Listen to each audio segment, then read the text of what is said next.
ka-greenie, good day po mga ka-greenie. Saang dako man kayo ng mundo naroroon ngayon. Good evening, good morning, and good afternoon po sa inyong lahat. And for today's video, let's propagate Echeveria nanahukumini.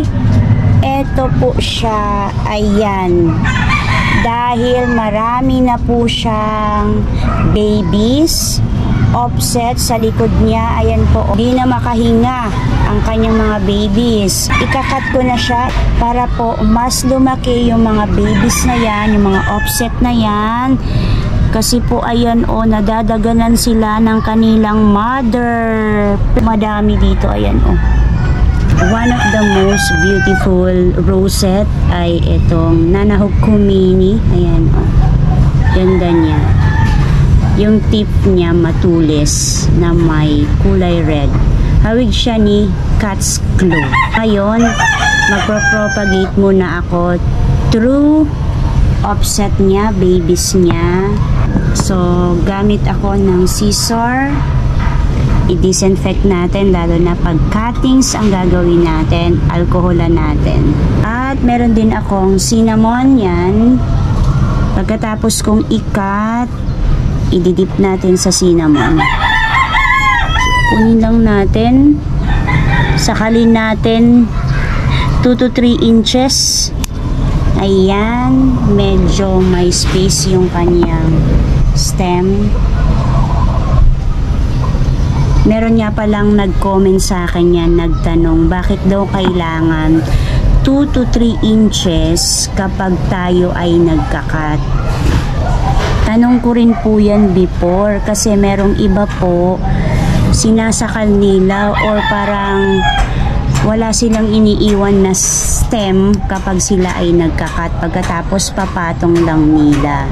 Based on my observation, okay naman po na mayroong tayong iiwan na 2 to 3 inches na stem, kasi may iba po hindi nagsasucess. Siguro po sa 5 na kinat natin, meron po talagang isa nagkaka-stem rot. Kapag nag-iwan po tayo ng 2 to 3 inches na haba ng stem niya, pag na-stem rot po natin siya, pwede pa po natin siyang ikat. Halimbawa, nandito po yung stem rot niya, pwede pa po natin siyang ikat ng 1 inches. Kasi meron pa siyang matitirang 1 inches ulit, kasi 2 inches nga yung pagitan natin. Pero kapag sinakal natin siya, wala tayong ititira na stem sa kanya, lagot tayo. Wala na tayong ikakat. Matitegi po siya. Leaves na lang po niya ang matitira. Kaya ako po, pag nagkakat po ako, nag-iiwan po talaga ako ng 2 to 3 inches na haba ng stem. Dito. Ayan. Medyo madadali lang naman siya anuhin. Ayan po. Ayan. 2. So, makakailan kaya ako ngayon? Oh, 3, 4. Yes. Ayan. Ayan po, 4. Wow. Sana maano ko siya. Mapalagay ko siya.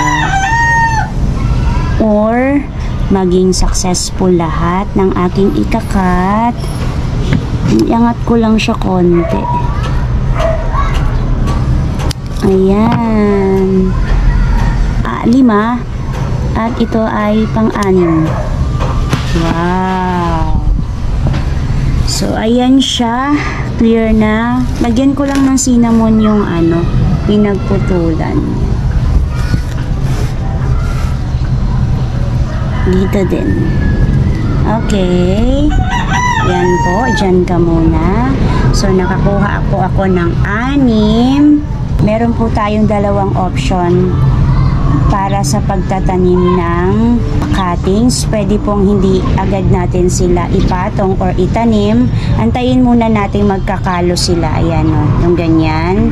Yung madry yung kanilang pinagputulan. Kasi makikita nyo naman po yung mga nagpo-propagate dyan na plantita or yung may mga alaga ng mga succulent. Makikita nyo naman na ayan o, mamasa-masa pa siya.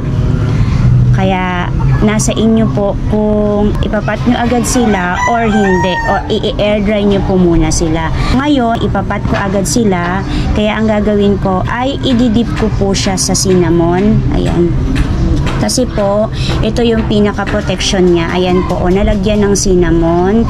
Dahil kapag itinanim po agad natin ito sa soil, pwede po siyang magka-stem rot hanggang sa mapudpud ng mapudpud or mamatay siya. Ang ginagawa ko po dito, nilalagyan ko po siya ng cinnamon. Yan, dinidip ko po para protection niya po sa fungus or sa stem rot. Dahil nga, itatanim ko po agad siya. Pero kapag hindi nyo naman po itatanim, idip nyo pa rin po siya sa cinnamon. Para kapag ipapatong nyo na po sila sa soil, sure po tayo na hindi po siya magkakaroon ng sakit, fungus or mamatay siya. Ito po yung aking gagamitin na potting mix. Sa isa ko lang po siyang pot ilalagay. Pagsasamahin ko lang po sila. At hindi ko po siya ipapatong, medyo ibabaon ko po siya ng konti, ayan. Pero konting-konti lang po yung baon niya. Ayan. So, meron na siyang protection po sa fungus.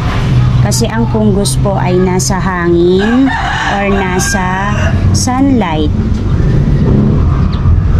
Kapag hindi ka po sanay na ipapat agad ang mga cuttings nyo, okay lang po yun. Air drying ang tawag doon.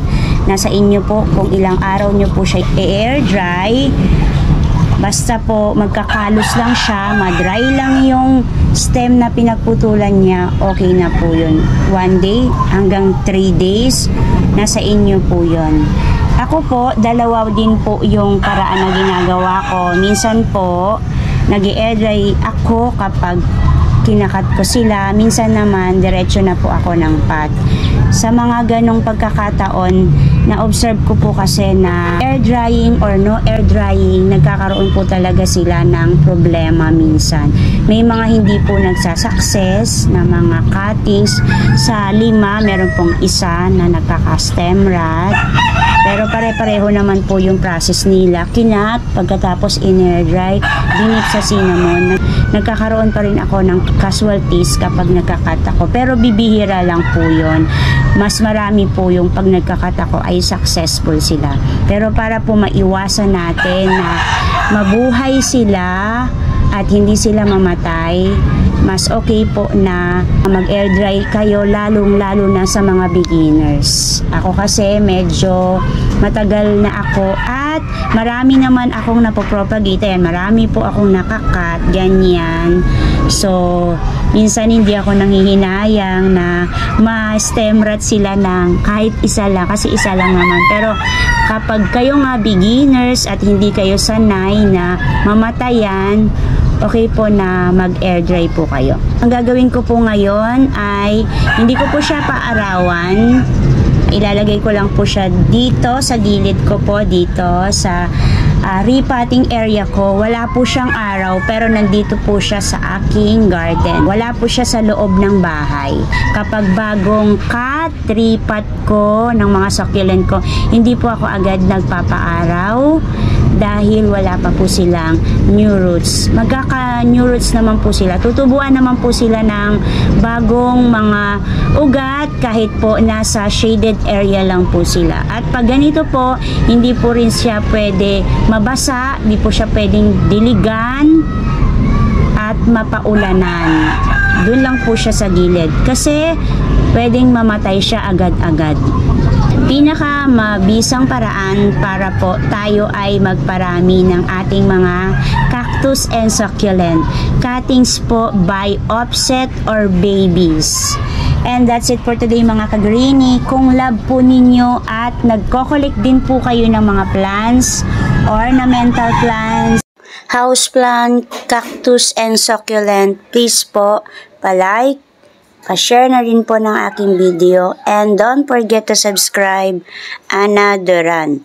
Sa mga hindi pa po nakapalo sa aking FB account, Ana Duran, please po papalo po. Thank you Lord sa araw na ito. May God bless you all. Bye bye po mga ka-greenie.